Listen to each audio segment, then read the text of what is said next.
Hello everyone. Every single tip I'm going to share with you in this video has been tested by the mechanics here in the shop.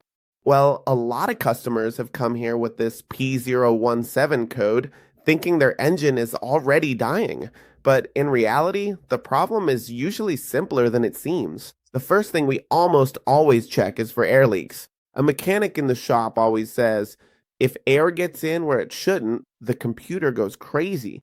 And he's right.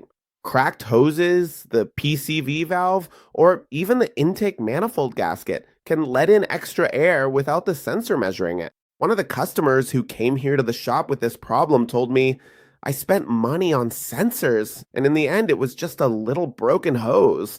That's why a smoke test usually saves a lot of time and money. Now, if we don't find any leaks, the next suspect is the MAF sensor, the one that measures the air going into the engine. When it gets dirty, it miscalculates the amount of air and the mixture becomes lean. In one of the interviews I did with a customer, he told me, I cleaned the MF and the car went back to normal. Of course, if the sensor's already worn out, cleaning it doesn't help much and you'll end up having to replace it. And be careful because sometimes the problem isn't the air, but rather that there's not enough fuel.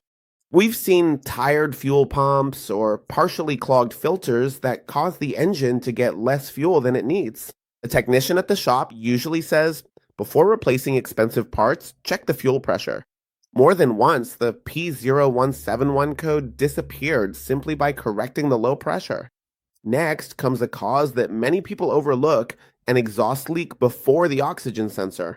Yes, even though it sounds strange, if the exhaust manifold has a crack, air gets in and the sensor thinks the mixture is too lean.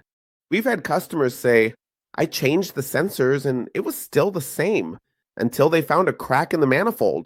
That's why we always check for exhaust noise or black soot stains.